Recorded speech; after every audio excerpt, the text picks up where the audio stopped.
मित्रांनो, आज आपण पेशवेकालीन ऐतिहासिक मंदिर बघणार आहोत. चला माझ्यासोबत. हा मंदिराचा मेन दरवाजा, त्याच्या साईडला एक विळगळ आहे, तुम्ही बघू शकता. हे बघा, हे एक विळगळ आहे. हे विळगळ असं दाखवते म्हणजे पहिले राजे महाराजांच्या इथं म्हणजे हे दाखवतात, ते शौर्य गाथा अशी दाखवते ह्या विळगळीवरती. आणि हे मंदिराचा दरवाजा आहे.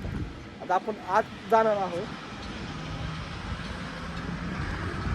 आत आल्यानं मंदिराच्या समोरच एक मोठा भव्य दिव्य नंदी आहे, तुम्ही बघू शकता. हा टोटल ऐतिहासिक आणि पेशवेकालीन मंदिर आहे. हे मंदिर म्हटलं तर कमीत कमी ह्याचा इतिहास आहे तो पेशवेकालीन आहे. हे बघा, नंदी आहे, त्यावरती एक वेगळा सभा मंडप, मंदिर पुढे पाठीमागे वेगळा सभा मंडप आहे. हा टोटल सगळा मंदिर दगडामध्ये आहे. हे परिसर, हे जे तटबंदी आहे मंदिराची, हे दगडामध्ये आहे. चला माझ्यासोबत.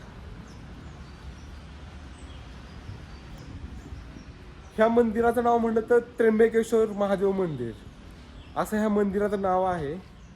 हे पेशवेकालीन असल्यामुळे ह्याचा इतिहास पण खूप मोठा आहे. पाठीमागे डिकमळ आहे, बघू शकता. खूप सुंदर, खूप छान डिकमळ आहे. हे ह्याचे जे म्हणजे तुम्ही कमेंटमध्ये सांगा ह्या डिकमळला काय म्हणतात, ते ह्याचे नक्षी काम वगैरे आहे ते. जसं आपण ह्या साईडला आलं का नाही, हे अशा म्हणजे देवळी आहेत, म्हणजे देवळी म्हणतात.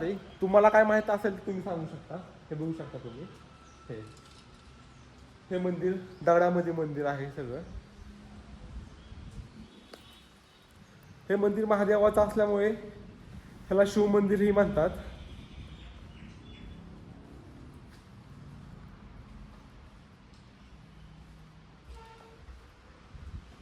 मंदिराच्या पाठीमागे आले की तिथे औदुंबराचं झाड आहे आणि हा मंदिराचा बॅक साईड आहे, बघू शकता तुम्ही.